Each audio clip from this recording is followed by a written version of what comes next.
ఓం శుక్లాంబరధరం విష్ణుం శశివర్ణం చతుర్భుజం ప్రసన్నవదనం ఛాయేత్ సర్వవిఘ్నోపశాంతయేత్ వాగీషద్వసున సహా సర్వధానోపక్రమం నిత్యాకృతస్సు తం నమామి గజాననం ఆదిత్యాయ సోమాయ మంగళాయ పదాయ చ గురుశుక్రశనిభ్య చ రాహవే కేతవే నమః.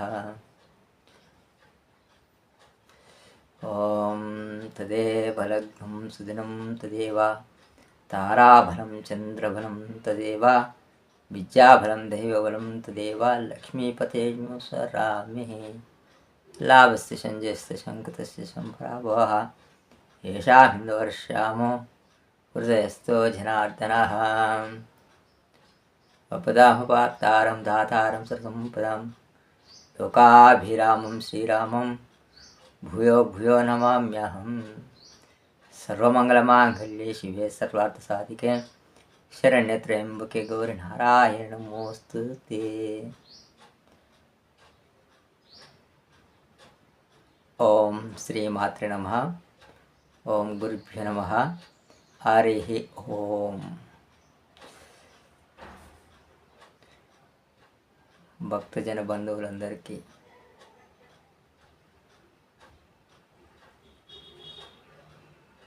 హృదయపూర్వక నమస్కారములతోటి ఈ యొక్క యూట్యూబ్ ఛానల్ ద్వారా అనేక విషయాలను వివరించగలుగుతున్నందుకు ఆ పరమేశ్వరుడు నాకు ఇచ్చేటువంటి బలాన్ని సర్వదా ఎప్పుడు అలాగే ఉంచాలని అందరూ కోరుకుంటూ, అందరి ఆశీస్సులు కూడా నాపై ఉండాలని కోరుకుంటూ మనస్ఫూర్తిగా నమస్కరించుకుంటూ, ఈరోజు నామకరణం అంటే ఏమిటి, నామకరణం గురించి కొంచెం ఒక అవగాహన తెలుసుకుందాం.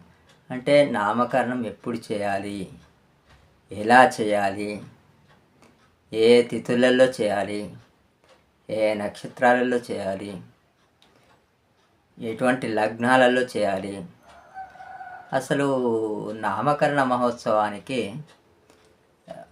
పూజా కార్యక్రమంలో ఎన్ని నామాలు పెట్టి పూజ చేస్తారు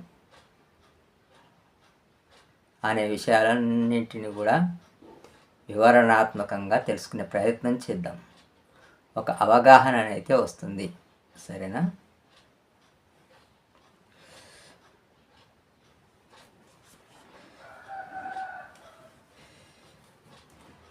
నామకరణం మమ కుమారస్య ఆయుష్యాభివృద్ధ్యర్థం సవాసర సత్పురుష మధ్యే నామ ప్రకటన సిద్ధ్యర్థం మాసనాంన నక్షత్రనాంన వ్యవహారిక నాంన. చూసారు కదండి. మాసం అంటే శిశువు ఎప్పుడైతే పుట్టడం జరుగుతుందో ఆ మాసానికి ఒక మాసనామము అనేటువంటిది ఒకటి ఉంటుంది. మాసనామము. ఆ తర్వాత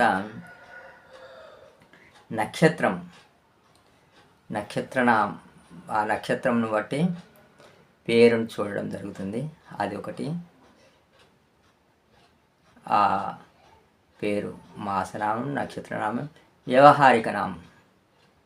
ఈ 3 పేర్లతో కూడా పూజించి అర్చించి అప్పుడు కానీ ఆ యొక్క శిశువుకు నామకరణం అనేటువంటిది జరపవలసి ఉంటుంది. ఆ తర్వాత మాసనామం, నక్షత్రనామం, వ్యవహారిక నామ్న చ సంస్కరీయతే అనే నామకరణం సంకల్ప విధానం నామకరణ ప్రయోజనాన్ని, నామకరణ విధానాన్ని వివరిస్తున్నది. శిశువు పెరిగిన తర్వాత 10 మందిలో తన పేరును ప్రకటించుకోవడం కోసం ఆయుర్వృద్ధి కోసం నామకరణ సంస్కారం చేయాలన్నమాట.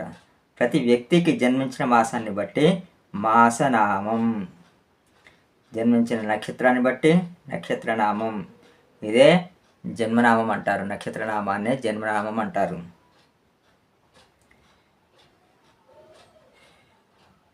ఇక జన్మించిన నక్షత్రాన్ని బట్టి నక్షత్రనామం, వ్యవహారిక నామం కోసం వ్యవహార నామం అని 3 పేర్లు పెట్టవలెను. జన్మనామం బట్టి గోచారం చూడడానికి వీలు కలుగుతుంది.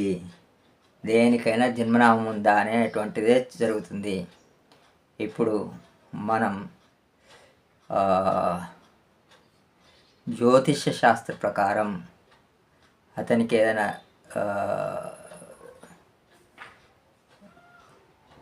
అంటే జ్యోతిష్య శాస్త్ర ప్రకారం ఏదన్నా సమస్యలు వచ్చినట్టుంటే నీ జన్మనామం ఏంటిది, జన్మనామం పైనే పూర్తిగా అతని యొక్క రాశి చక్రం కానీ లగ్న చక్రం కానీ ఆధారపడి ఉంటుంది. అటువంటి జ్యోతిష శాస్త్రం మొత్తం ఈ యొక్క జన్మనామం ప్రకారమే ఉంటుంది. కాబట్టి జన్మనామం అనేటువంటిది చాలా ముఖ్యమైనటువంటిది. జన్మనామంను బట్టే పేరు పెట్టుకోవడం మంచిది. ఒకవేళ మీ జన్మనామం పోయింది అంటే కొంతమంది ఏం చేస్తారంటే జన్మనామం మీద పేరు పెట్టరు, కానీ జ్యోతిష శాస్త్ర సంబంధమైనటువంటి కొన్ని సమస్యలు వచ్చినప్పుడు ఏదో పేరు పెట్టేసి వచ్చి పంతులు గారు మీరు అన్నట్టు కావట్లేదు అని అంటారు. అటువంటి సమస్య లేకుండా ఉండడం కోసం నక్షత్రం అంటే జన్మనామం ప్రకారమే, అంటే ఉదాహరణకు చూచే చోళ అశ్విని ఇలా ఉంటాయన్నమాట. ఏ నక్షత్రమో ఆ నక్షత్రానికి ఏ పాదమో ఆ పాదం యొక్క పేరు పెట్టినట్టుంటే జన్మనామం పైన పేరు మీద చూపెట్టినట్టుంటే కొంచెం వరకు కలిసే అవకాశం ఉంది. కాబట్టి జన్మనామం బట్టే పేర్లు పెట్టండి, సరేనా? ఇక జన్మనామం బట్టి గోచారం చూడడానికి వీలు కలుగుతుంది. గోచారం, తారాబలం, చంద్రబలాలు తెలుసుకోవడానికి కూడా జన్మనామమే అవసరం అవుతుంది. జన్మనామం లేనిది తారాబలం ఎలా చూస్తాం మనం? తారాబలం చూడాలంటే జన్మనామం ఉండాల్సిందే కదా. కాబట్టి తారాబలం కూడా ఖచ్చితంగా చూసుకోవాలి. ప్రతిదానికి తారాబలం అనేటటువంటిది చాలా ఇంపార్టెంట్. జన్మనామం తెలియక చాలా ఇబ్బంది పడుతుంటే మాత్రం అది ఏం చేయలేము. కాకపోతే జన్మనామం అనేటువంటి దాన్ని బట్టే తారాబలం కూడా నిర్ణయం జరుగుతుంది. కాబట్టి జన్మనామం అనేటువంటిది చాలా ముఖ్యమైనటువంటిది. మాసనామము, వ్యవహారిక నామము వదిలిపెట్టినా పర్వాలేదు, కానీ జన్మనామం మాత్రం వదిలిపెట్టకూడదు. ఇక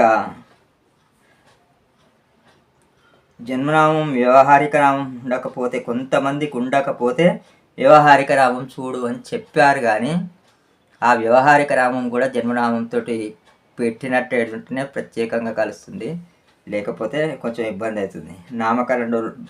నామకరణం డోలారోహణం రెంటిని కలిపి బార్సలుగా లోకంలో అనైతికంగా నిర్వహించడం ఆచారంగా ఉన్నది. దీన్ని శిశువు జననం నుంచి 12 నాడు కొన్ని ప్రాంతాల్లో, 21 నాడు మరికొన్ని ప్రాంతాల్లో చేస్తారు. ఎక్కువ శాతం మాత్రం 21 రోజే చేస్తారు. 21 రోజు నాడు తిథివార నక్షత్రంతో సంబంధం లేకుండా చాలామంది ఈ యొక్క 21 నాడే నామకరణ మహోత్సవాన్ని ఏర్పాటు చేసుకోవడం అటువంటిది జరుగుతుంది, సరేనా? ఇక కొన్ని ఇక 21 నాడు కొంచెం మాకు వీలు కాలేదు అనుకున్న నాడు ఇక బేసి నెలలలో కూడా చేసుకునే అవకాశం ఉంది. అయితే బేసి నెలల్లో చూసుకున్నప్పుడు మళ్ళీ అప్పుడు తారాబలం చూసుకోవాలి.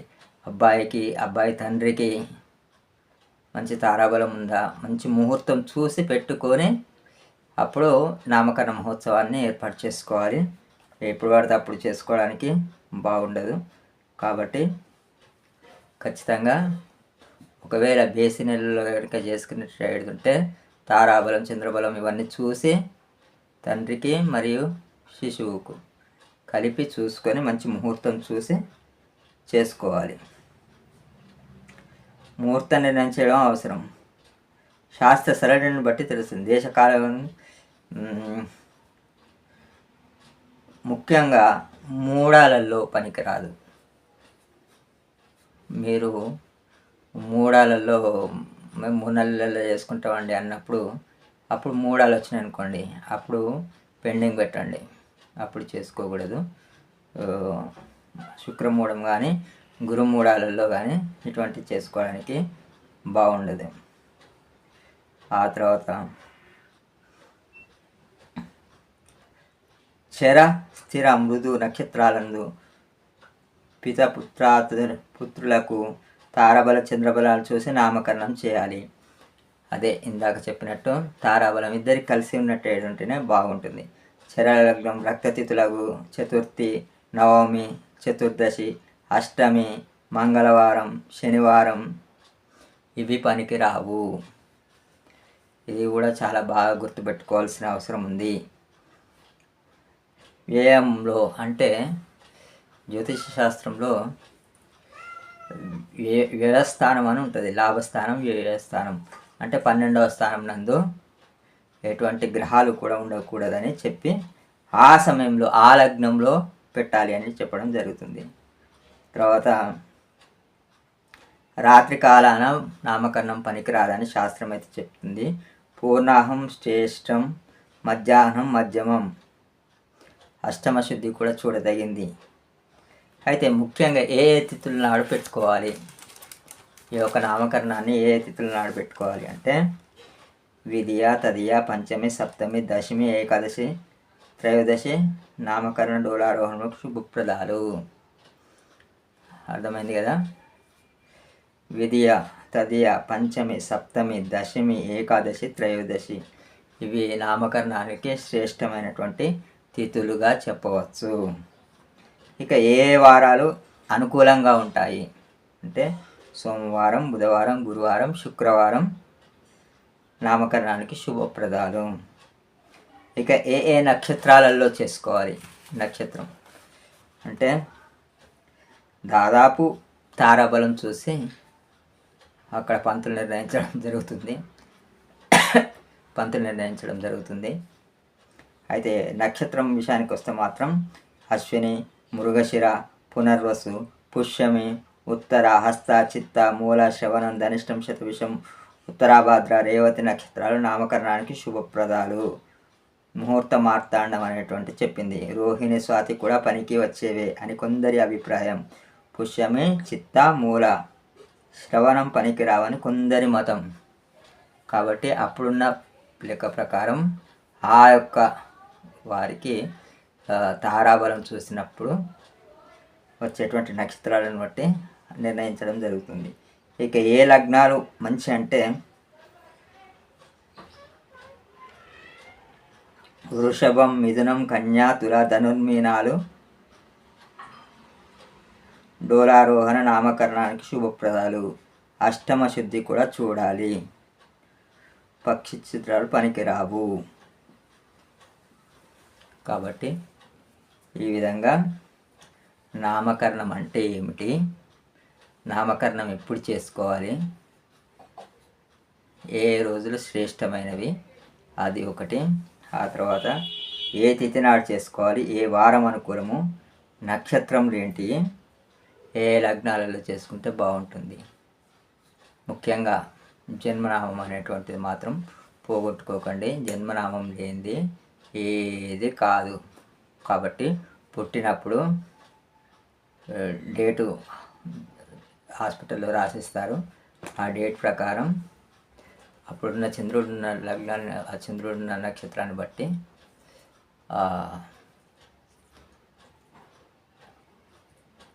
ఆ యొక్క